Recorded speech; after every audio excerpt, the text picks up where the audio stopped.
I'm your host Vivek, and joining me today is Vashish and Ron. What's up? Today we're reviewing, what's the movie called? Oh. Is how, It's that unmemorable. Yeah, outside the wire. Outside the wire. Outside the wire. Outside the Wire, yeah. Yeah, it's a Netflix movie. It's just another movie that Netflix just greenlit and it just tossed money at it. And It's one of their one movie a week movies, I assume. yeah, one of the 70 or 77, something like that. There's only 52 weeks in a year, right? Yeah. Yeah, you can get some long years of it. No, but unless you're counting this as part of 2020, which is the longest year on record. Oh yeah, 2020 is still continuing. Still got 20 more weeks left. But I guess we can just get hop right into it. I guess avoid spoilers for a second, and then just go over the main plot of the movie. Vashish, do you want to say the plot? It's not really fresh in my head. I guess I can. All right, so I literally just finished before the recording. The movie is about a disgraced drone pilot soldier in the U.S. military, and what happens is he ends up during a civil war that's happening in Europe, and the United States are intervening in the civil war.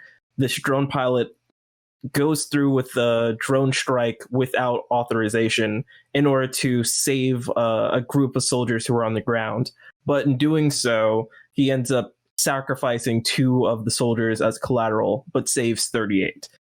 So for his efforts, the United States military decides not to strictly punish him, but instead they send him on to kind of a covert mission with this AI robot who's played by Anthony Mackie, who isn't AI that he claims, but he essentially is just AI. But he goes on this mission in order to see what it's like on the ground and to intervene in this war, and then plot ensues and twists ensue. I don't know how much we want to get into spoilers or if we want to get into it right away, but essentially it's about it's like a buddy action movie with military themes and robot action. So yeah, kind of. I mean, they're not. I mean, you said everything you said is right, but the whole buddy thing is they're like buddies for 20 minutes, and then they're most of the time they don't like each.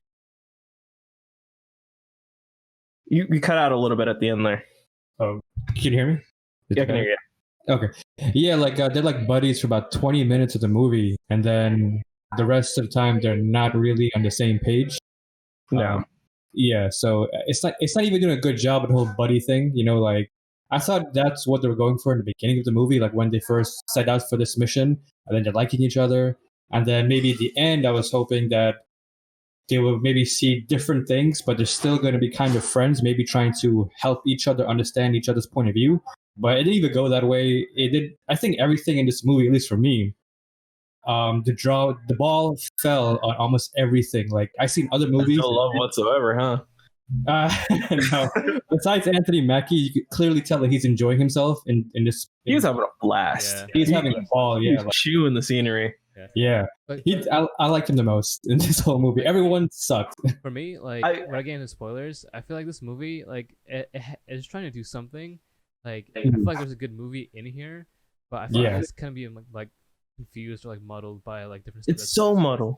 Yeah. And I'm trying to figure out what is this movie trying to do, but I'm getting conflicting stuff from the plot, conflicting story stuff from the acting, the characters and what they're trying to do, and I can't figure It's not even what they're trying to do, it's what they're trying to say. It feels like a movie that has a message that isn't conveyed well.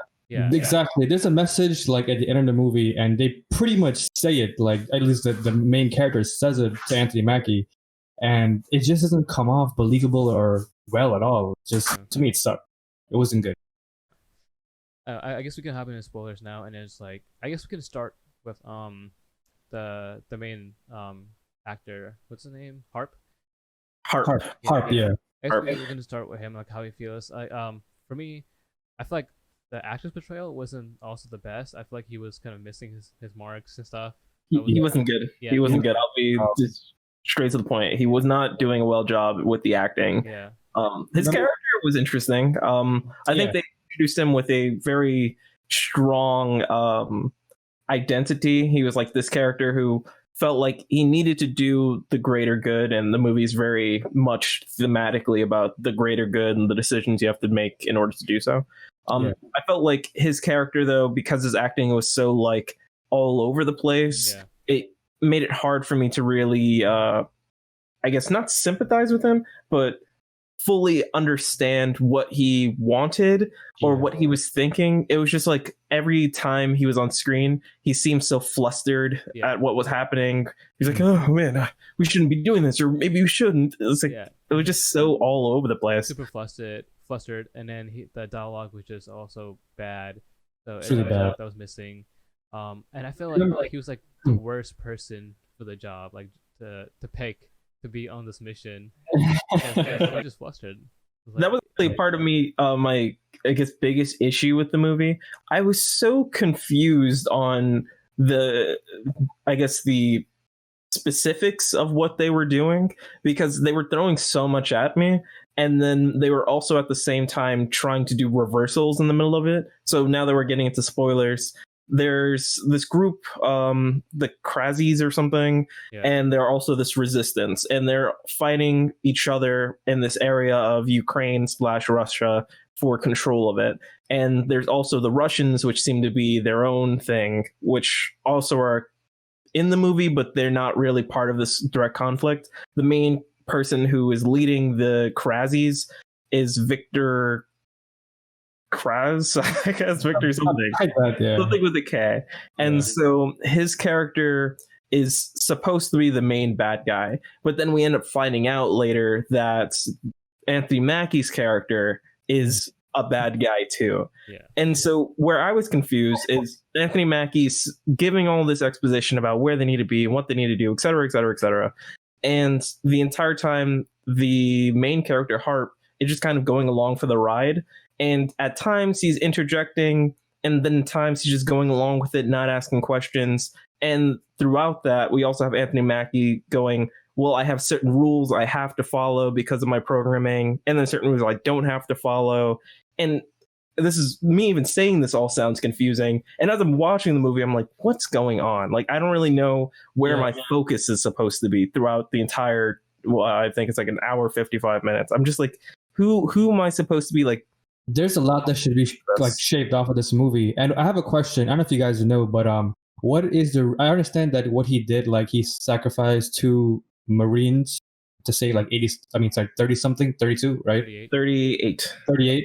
Yeah. Why, if Anthony Mackie is so smart, right? Why did he want this guy to come on this mission? He didn't even need him to come in this movie, and then he would have successfully did what he wanted to do without this character being anywhere in this movie. Harp. You see what I'm saying? Yeah. What is the reason The for movie, him? It they doesn't try make to any write that sense. off. Like they try to go, they needed him because he understands the value of doing what's necessary for the greater good, which is once again is the main theme. It's amazing. Yeah. But they Executed poorly. don't.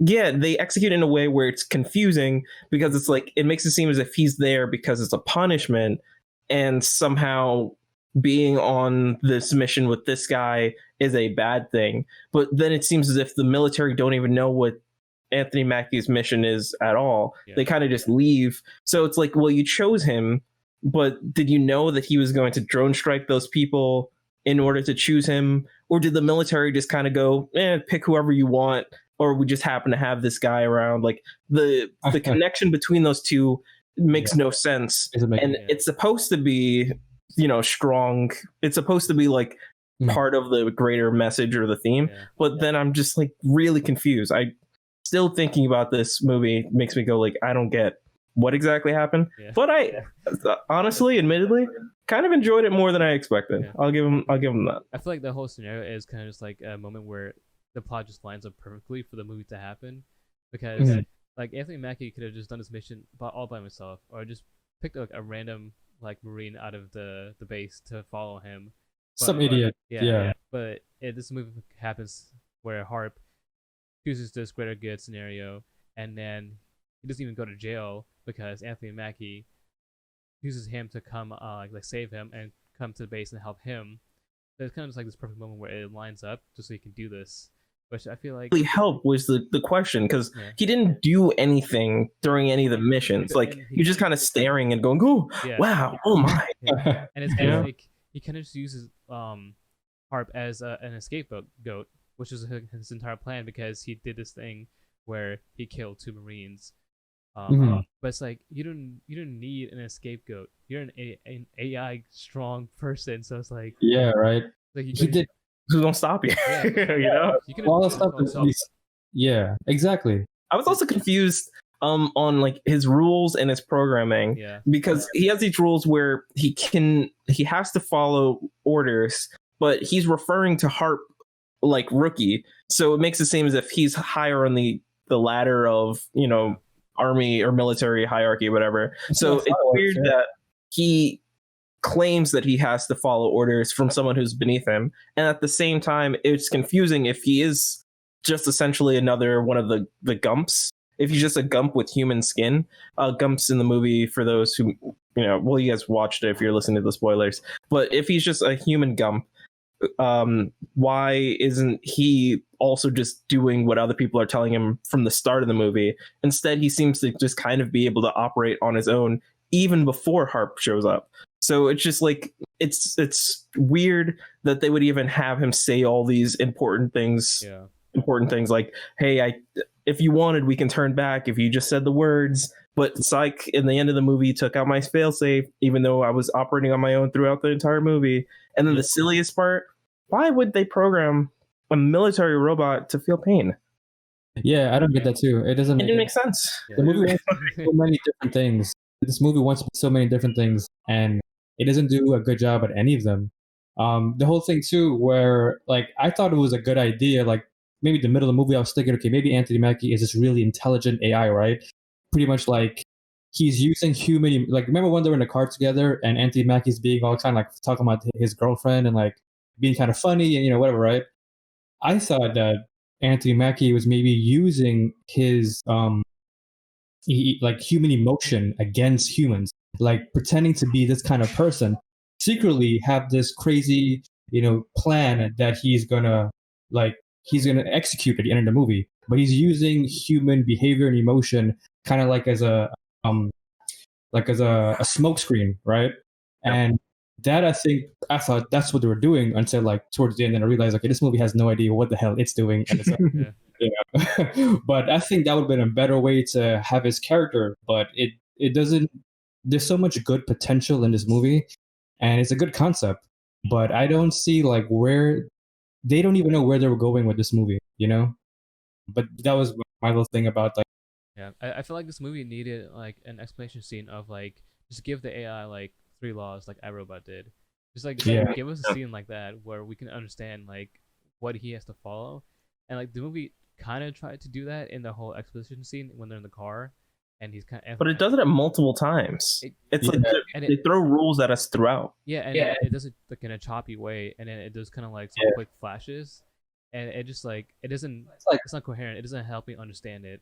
So like by the end of the movie, I still don't know what he has to follow. I'm guessing it's like if whoever is who he's with has to be as like a sound mind. If not, then he can do whatever he wants. Is that the rule? Because I'm not too sure. I don't know. It's vague. Yeah. It's very vague, and the movie needed to pick a direction. It's either these rules are strict or there are no rules, because it's almost similar to the Old Guard, where like we're given a whole bunch of lore and stuff, and there's no sense of anything being solid in terms of like how things operate and should be. Like things in a movie and movie logic, if we're suspending disbelief and we're then being told specific rules to that universe of the movie, then the movie should stick with them or make them incredibly clear for the audience. And it was so muddled that it prevented me from really immersing myself in that world. A lot of the time I would just kind of like, come on, like keep it going. Yeah. There was even a part midway through the movie when we first arrive at there's this vault that has these codes, you know, big MacGuffin scene. Yeah. And Anthony Mackie's character's in there and he's just kicking ass, which the action was really cool. Action I thought was great in this movie. But he's in there doing this stuff. And I expected the movie to be coming to like a close around there, because the two characters had their moments already speaking to this woman who told them that location, and we had multiple moments of Harp being a hero and then realizing the consequences of his actions as a drone pilot. We had gotten most of those beats out, but then the movie does this twist to reveal that he's evil. And then from there, I'm just kind of like so out of the movie because I was already struggling to understand just him as a soldier as is. And now I'm also now having to take in this big twist that he is evil and he's had this motivation the whole time. And it's like, well, was that programmed in him? Like, did he have some sort of directive inside of him that's telling him he has to save as many people as possible? Like, that's also vague. All we really get is, well, I have to listen to people who I'm with, but everything else about his programming is kind of all over the place or vague. And that was kind of like a disappointment because I thought that twist of him being evil could have been really cool if I had at least understood him more from the start. Yeah, I agree. I agree. It didn't give you enough time with Anthony Mackie to understand how he is, like how he's thinking and operating. Like at the end of the movie, when it's like the whole final act, he basically says, "Oh, we have to just like blow up the U.S. with nukes, so the U.S. will stop fighting wars and then and stop making robots like me." That was a thing. Yeah, but it's like I didn't get any inclination or any hints that this is what he was trying to do. Like this is how he is. There's none. Yeah. Or that he like hated himself. Like there was no sense of self-hate or like any sort of, oh, robots aren't good. Yeah. You know, there's none of that sort of moral ambiguity presented in his character. It was just kind of a sudden twist. He goes from like hard ass, like I curse a lot robot to suddenly like I'm thinking about some existential philosophical stuff about the world and its need for weapons and its desire for power and stuff like that, where it feels like they're suddenly giving me so much to think about. And I was already confused. Like I was just like, this is so much and this doesn't make sense for the character you've introduced to us. Yeah, because they didn't link it together. There's nothing that attaches the two, you know. It's just a whole bunch of scenes playing out with these two characters, and it's just a lot of exposition, but none that really like explains the character, you know, like what he's all about, like you guys said, what Harper's all about, besides, you know, he's a drone striker and he sacrificed two military. And the thing is too, Harp not taking like following orders in the beginning of the movie, that would never happen. I don't know how the hell he was able to get that job. Dude, he was so casual at it. He was just chewing his gummy bears, and he's like, all right, and just clicks the button. And I was just like, never happened. That's so crazy for that to be the opening of this movie. To me, that's wild. I thought it was interesting because of that. I was actually very engaged. Like, I was like, oh, this is a big twist. I think it's done wrong. Like, if it was done correctly, maybe like I was telling Vivek yesterday when we watched it, like maybe if there was a little more suspense and build up, like maybe he actually communicated to these two Marines that were about to die and asked, like, tell them what the gravity of the situation was, right? And then maybe they wanted to had him go ahead so he could so he could save these 38 Marines. Like they're willing to die for 38 Marines. I think that would have been better dynamic, and then you could understand where he's coming from, like where Harper's coming from, and then you could see. Like there's more emotion there, you know, but they do nothing like that. It was just a whole bunch of like the beginning scene was just so like rushed, you know. There was no gravity to it. It was just a lot of fighting, a lot of shooting, and he was so casual about killing them. If they went a little bit more, just a little bit, like a few more minutes of understanding the gravity situation, and then wanted to sacrifice himself for the 38, that would have been better. I do want to give the movie some praise, though, because I did enjoy what they were attempting, even though the execution was bad. And I think this movie it had its heart in the right place. So it wasn't just trying to be generic action, military propaganda type movie. It was looking at the effects of the U.S. imperialism, not to be very political, but it was taking a look at that and a hard look at that by going, should the U.S. be intervening in foreign conflicts? Should we be so trigger happy when it comes to using predator missiles and unmanned technology, where there's this coldness, this separation of humanity by using the gumps, by using the predator strikes. There was a lot of these questions that the movie was putting right into your faces and trying its best to convey, maybe we should think about this or discuss this more. But at the same time, it was often lost in a very convoluted plot with characters that we don't quite know or understand and frankly might care about. Oh, sorry. No, what you were saying, for like everything you just said, there's a better movie to watch than this movie for that kind of message, and it's called Eye in the Sky. That's a way better movie when you talk about drone striking and killing people, that are innocent, like the collateral damage that comes with it. I think it's Eye in the Sky. That's a better movie. This movie. That's what you were saying. No. I was saying that I haven't heard of that movie, but it's something I would like to check out, because this was one of the first times I've watched a military movie where it wasn't strictly rah USA, like let's save the day. Like It was interesting to see them try to put it into a different perspective, even though they didn't necessarily like stick the landing. But continue. Yeah, I was gonna say, like, this movie has like two like plots that it's trying to convey, like two themes, which is the AI stuff and the U.S. imperialism stuff. And do you guys think it would have been better if the movie just picked one theme and then just do that instead of having to do two themes and then just losing itself like halfway through? Yes. It probably would have, but I also do like that they tried to use the AI and stuff as a way of spicing up the movie. Yeah. A lot of it was just simply like fluff. Like it was, well, we don't want to just do a military movie, so like what if we threw in AIs and a super soldier, Like it's appealing to modern sensibilities and desires for big action and like cool sci-fi stuff that we see in all the other popular blockbusters. So like I like that they did that.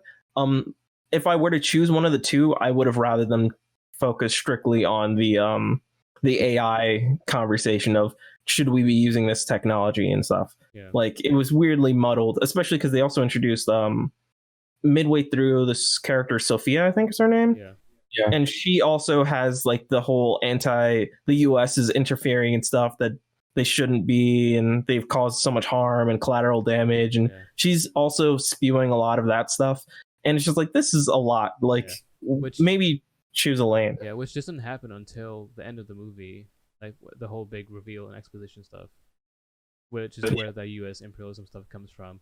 Because the AI stuff where he reveals that he's a bad guy happens at the end of Act 2, so that's where you think the movie's going. But then it just kind of tosses this, the U.S. is bad, world peace, we have to stop all this fighting at the end, and it's like, oh, this kind of came out of nowhere. Yeah, it really did. I think that the movie, however it was executed, and it's not like the best movie, I do think it's better than reviews will give it credit for. So the current Rotten Tomato scores, I looked it up beforehand, is like a 30 something. I think like that's crazy. I actually am shocked that it has such a low score, because I don't think it's a great movie by any means, but I would expect that at least some more people to have been a little bit more positive on it. Yeah, I looked up too, and I was shocked. And so I checked the audience score, and the audience score is like a 69, I think, which is that's more favorable. I think that's where I think I'm at. Like these critics, I guess it's different for Rotten Tomatoes, but like if you watch a lot of movies, especially a lot of movies in many different genres throughout your life, you could see connections that this movie is borrowing from a lot of other movies, but they're not doing a good job with conveying it, I guess. This movie, I think, like the one thing that Netflix with you mentioned Old Guard, right? Okay, so Old Guard and this movie has like three things in common. They were made by Netflix. The lead actor in the movie isn't the best. Yeah. You're right. And their movies are very weak, and they're borrowing from other movies, and they're not doing a good job with. It's kind of like, to me, it feels like they're just making movies to make movies, because their movies aren't like, they're not trying anything new. Like with with the John Wick movies, right? Every movie or Mission Impossible, every movie that comes out with these two movies, they're giving you some good action scenes, and then the next movie, the action is always a fresh take, like it's always something that you haven't seen before. They're trying new things with every movie they make, and so they know what they have and how to always up the ante and make it fresh. These movies, they're not doing that. This movie just reminds me of a military movie, like you said, that they wanted to like be more modern, so they put the AI thing and whatever, trying to make it more like a modern war movie. But they're not doing a good job of it. Like a modern war movie that's good that came out years ago is Edge of Tomorrow. That's with aliens, and it's a crazy war scene that happens in the movie. That's better, right? This movie didn't do nothing like to have a better or more modern take on war. Like I don't know what it is, but why they're making these like mediocre movies. But Netflix just has to fill that quota, that movie Yeah. every week. It seemed like it was kind of like a zeitgeist type of thing. Like they cast Anthony Mackie. He's essentially Captain America. Like in this movie, he's just kind of that. Like he's a super soldier made by the US, say, to fight in wars, right? So, and he's, super strong, can fight anybody and multiple people at a time. He is, they're pretty much just doing, okay, let's find these things that are cool and let's do our own version of them, because a movie like this isn't going to get a lot of marketing or anything. It's just kind of going to be one of those movies where scrolling on Netflix, you see a familiar face, you read the synopsis, it sounds like something that could be good, and then you watch it. And you'll probably forget about it, just like we pretty much forgot the name of the movie when we first started the review. And I watched it yesterday too, and I forgot the name. Yeah, exactly. Like to me, it's inoffensive, a lot of these movies, because I realize that they're not made to be prestige. They're just kind of like whatever movies. Yeah. And because they're on Netflix and I'm not paying $10+ just to see it at one sitting in a movie theater, I'm not like as bothered by it. Plus I can do whatever I want in the middle of watching the movie. Like I was doing laundry. I even went to pick up my dry cleaning and stuff. Like I was rather busy, and I didn't feel as if the movie was offensively bad. It was just kind of like I didn't hate it. Yeah, I see you hated it, which is fair. I can't take that away from you. But for me, I love war movies. Like sorry, like what were you saying? I was like, I'm not like a fan of the movie or anything too. Like I appreciate the movie for what they're trying to do. I can see that they weren't trying to make it a terrible movie. There was a good movie in this, but they just didn't execute it properly. So I'm not upset. Mm-hmm.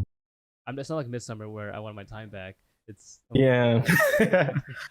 Yeah, like I like Midsummer stuff, but that's another conversation. I love war movies. So when I watch a movie that like has potential to be like a modern war movie, I'll watch it. But this movie it's just so cliche. When especially the dialogue isn't good. They're always one thing I hate about war movies. I mean, the old ones do this too, but you see it a lot in war movies now. They always say "God damn it" or "God damn it this" or this. I hate that dialogue. It's just it's so cheesy. The one cheesy part was at the end, where Anthony Mackie's character, I don't know his character's name actually throughout the whole movie. I don't know his name.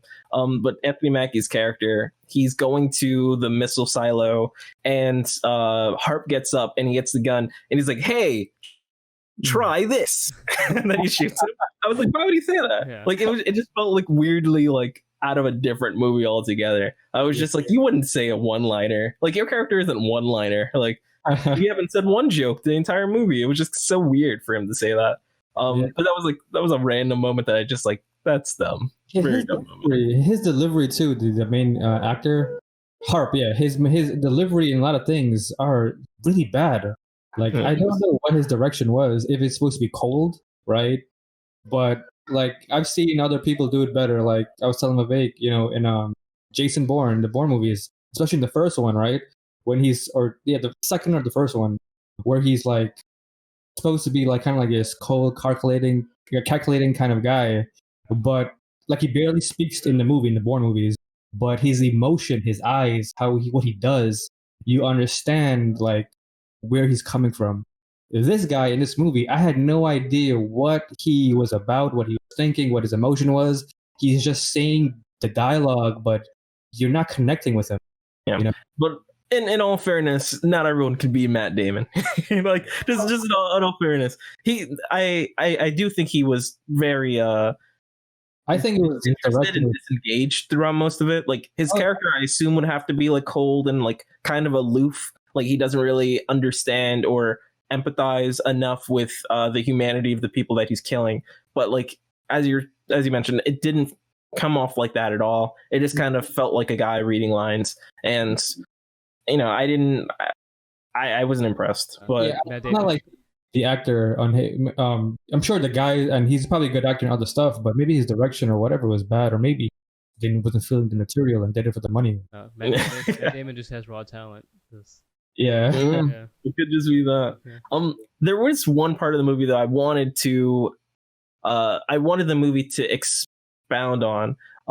There's a moment where he's talking about why he's the way that he is. So he's talking about like the fact that he's Anthony Mackie, like he didn't make him. It's obviously a reference to Captain America. He's like, you wonder why they didn't make me a blonde hair, blue eyed, like Boy Scout type of guy. And he goes, because my face presents neutrality, or my skin presents neutrality, even though I have a USA flag on my sleeve or whatever. And so that was the part of the movie where I started to think, I was like, okay, he's obviously aware of his skin color. He has some sort of personality that he's forming based on, trying to be like all like, hey, like your girl's like eating tacos or getting her taco stuffed or whatever, like joke he made. And, he's doing all of this extra like flair that you said could have been a smokescreen. I wasn't reading it like that. I was just wondering how this AI was developing a personality and what that really meant for him. Like I thought that through him developing like this personality, it was going to kind of awaken Harp's understanding of other people's humanity and such, that even in a robot who wasn't alive, that he could sense a person within him, and that would kind of open his eyes to the fact that he's taking those lives away. And I was expecting at the end for Anthony Mackie's character to have sacrificed himself, and that would have been the big maybe life is sacred and I should be a little bit more not trigger happy, but like disciplined. And I thought there was going to be more of that going on, but it kind of threw that at us and didn't do much with it. It was kind of like another moment of let's just say something without it really paying off. Yeah. It didn't have any meaning or any context later in the movie. And it was cool. I was like, oh, that's interesting. Like, he's a black robot, and they thought about it consciously that he had to be black because of reasons that later weren't even, talked about. So, I was saying to Vashish that I think this movie would have been better if they just did a simple like 3-act movie where the Russian bad guy is, or the Ukrainian bad guy is just like the final bad guy at the end. Everything leads up to this point, and then you still have that underlying theme of AI and like what you said, what Anthony Mackie could have like sacrificed himself at the end, and just kind of have this like conclusion of Harp's character and just this like big end. But the movie doesn't do that at all, and it goes. They take rid of that Victor guy. They got rid of him in seconds, which was also a really cool scene where he like threw the flagpole and it pierced him. I was like, okay, movie. Yeah. Like it was cool. There was also sorry to cut you off, but there's also one other really cool moment. There's like a grenade and he throws it at like the big Russian Gump. Yeah. And shoots the grenade in midair. I was like, okay, so the movie knows what's cool. Why didn't they just decide let's make a cool movie instead of this like existential question of a movie and the themes of morality and all that? Like, speaking of models. Yeah. But like, I was saying was like the movie could have just been like, I think it would have been stronger if it just did that simple like 3-act structure and then have the big like battle at the end with this like conclusion with Anthony Mackie.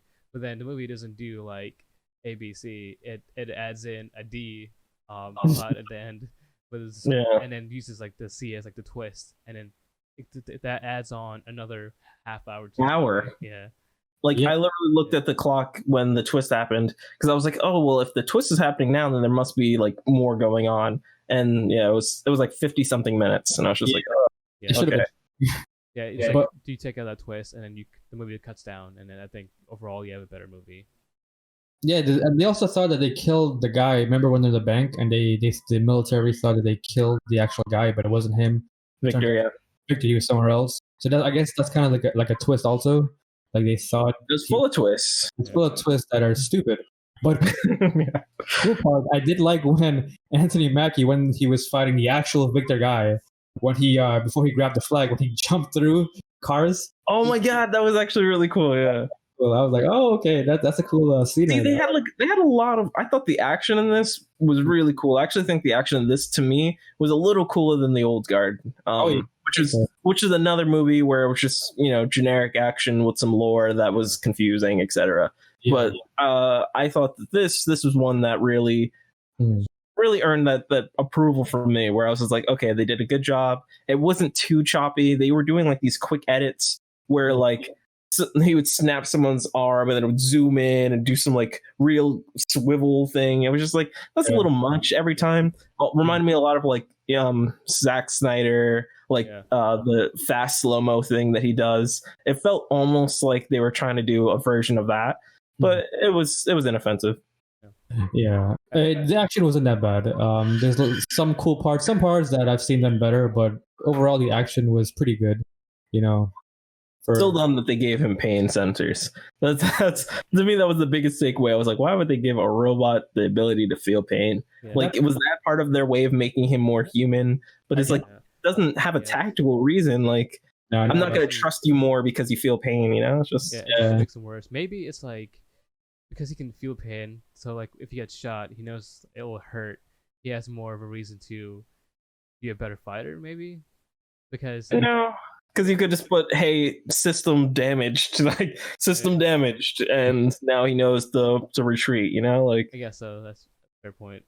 because Well- pain is, in humans, that's like the logical reason to have pain. Like, pain in a human being is, hey, that thing could possibly hurt you and have long-term implications and or death. Like, that's why we have pain. But for a robot that's programmed by a human who's aware of this, could easily go, nah, just all right, great. Yeah. And like, you type it out. He- Bullet he- damage, He puts run. his hand in the fire. Hit the screen says, "Hey, your hand's in the fire, dude. Pull it out." Yeah, exactly. Very simple stuff, but nope. what was that thing that he pulled out in his back? He said that GPS, but it wasn't, right? No, it was the failsafe which deactivated his rules or his ability to listen to commands, although he was already operating without commands throughout the rest of the movie. Yeah. So That- They're copying T2, Terminator 2. I don't know if you guys seen the part where like they go into Arnold's head. I think it's like the deleted scene, but in the extended version you can see it.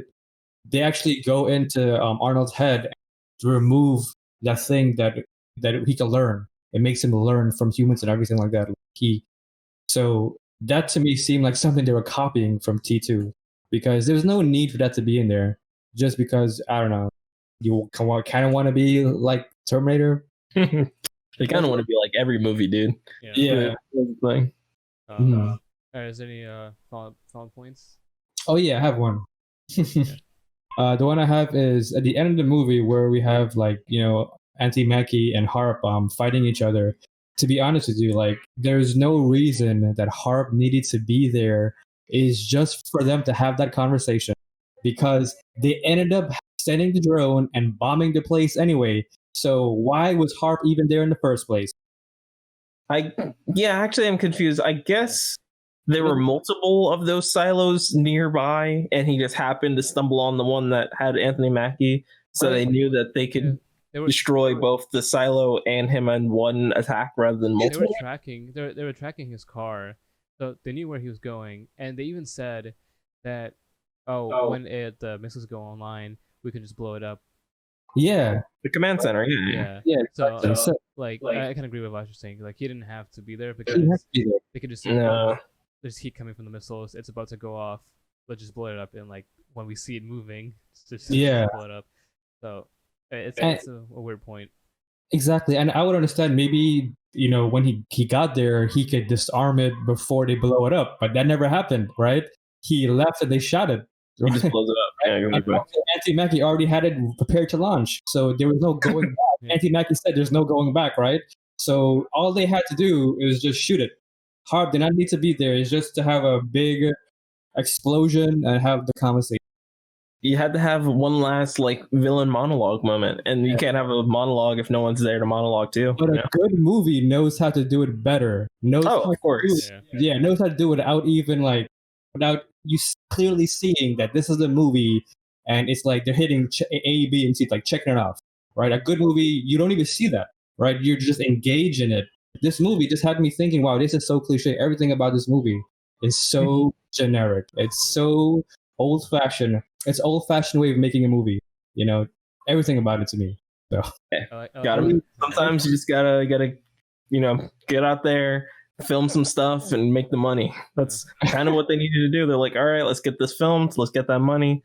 yeah, but the guy that made this movie, he made 1408, and that's a good horror movie. I don't know if you guys ever seen 1408. No, I've never heard of 1408. Yeah, it's with John Cusack and Samuel Jackson, and that's a good horror movie. I guess he just had a problem making like AI. It could have been out of his like house wheel or thing. It's also like the writing, because I don't think necessarily it was directing, because the You're right. direction of the movie was fine. It was very negligible, except for the action scenes, which I thought were very well done. Yeah. Mhm. Yeah, This was just I think it was just a paycheck for Anthony Mackie. that's what I think too. Yeah. Because he's so much like that's what I'm saying. He's the best part in this movie. I enjoyed every scene he was in. I enjoyed. Yeah, I like this character a lot. Yeah. I just wish I wish he survived. Like I wish he actually the plan worked and he was able to like. So we get like a Watchmen ending. Yeah. I was thinking the movie would do that at a point. Yeah, we actually fast forward to the end to see if there was like an after credit scene or anything. Yeah. The movie felt like it would have been that type of movie to do it. Yeah, right. Like I was getting vibes that he was so smart that he already thought of these, not playing A, B, and C, but like D, E, and F or whatever. You know what I mean? Because it was willing to show that they would kill off hostages and stuff. Like the movie wasn't afraid of showing that innocents could die. So I was thinking, oh well, if they're already willing to, show that to the audience, why not take that further step and do the whole like million for one or 100 million thing, greater good conflict? But it didn't. Yeah. Right. I guess it is what it is. It's a Netflix movie, so I guess you don't expect much from it. Honestly, that's kind of my whole thing. Yeah, and it's a January movie too, so Yeah. all that movies are January. Yeah. January Netflix movie. Wow, straight to DVD. This is the equivalent of a straight to DVD movie. It's just we don't have DVDs anymore. It really is. Wow. To be honest, because like this movie had no marketing behind it, and the only reason I knew about this movie was because I looked up January movies, and I saw it out there. That's how I knew about it. Oh wow. And also, Netflix too. I was actually curious. Yeah. And also, I didn't. Well, that's the third week of January, so that's 3 movies down. Yeah, and I didn't want to pay for a movie, so I was like, "What's the movie on Netflix?" So Yeah. because I didn't want to pay for a January movie, it would have been bad, and it was bad. It was bad. Yeah. Good thing you didn't pay for it. So I'm guessing you'd pass on this movie. I don't know if we're getting into It's good scores. I keep saying it's bad, but that's not fair because this movie does have good parts to it. I do like the movie, but I don't think it's the best movie I've seen. My actual score would have been It's Up to You, because I don't think it's like a movie where I can just recommend it to you to definitely watch, and I don't think it's a movie that you can pass on. I think it's just like you're scrolling through Netflix, you see like a movie that looks kind of cool. It's on like top 10 watch in Netflix charts right now. It's number 8, I think, right now. Oh yeah, so it's like it's up to you if you want to watch that, like, and you want to see an action movie with Anthony Mackie, then go ahead and watch it. That's what I'm just leaving up to the viewer, because I don't think it's a terrible movie or a great movie. It definitely has an element of there's a good movie in here, but it's just too muddled. So I'm just leaving it up to you to figure out where you lie, basically. And I wouldn't say pass, because I don't think it's like a movie where I'm just gonna fit on. Like me. But I would say if you're a fan of Anthony Mackie, watch it because he's in the movie, so you support him. And that's the only reason why I would say watch it, is because Anthony Mackie is good in his movie, and I want to see him in a lot more stuff besides the Marvel universe, because he has range. He's a good actor. The stuff before he became Falcon, he did a lot of good movies. But if you want to like a war movie, a movie that makes sense, I would say pass. And do Eye in the Sky instead. Yeah.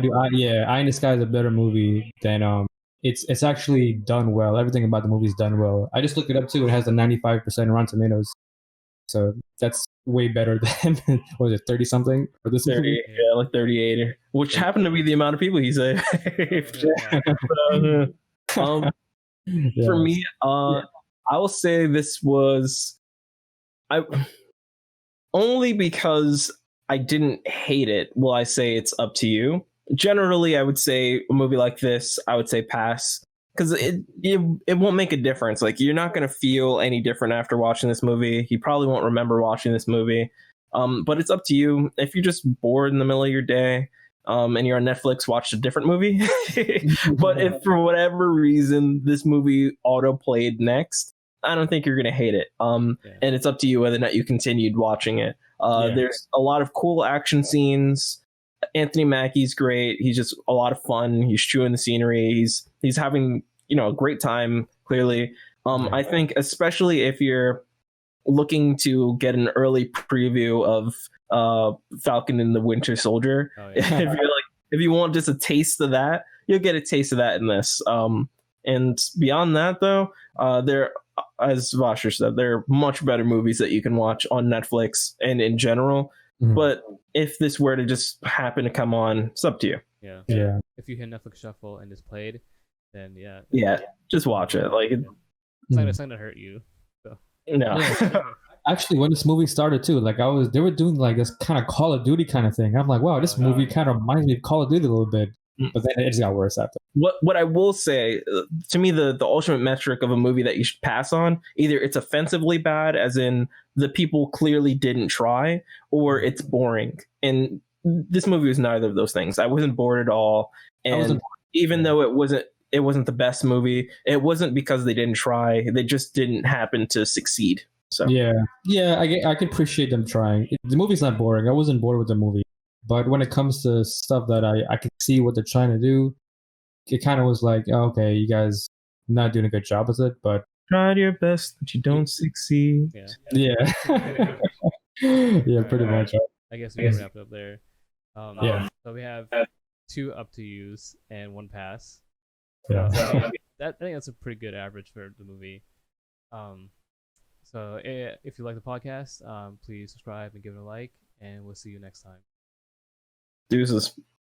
Bye, guys.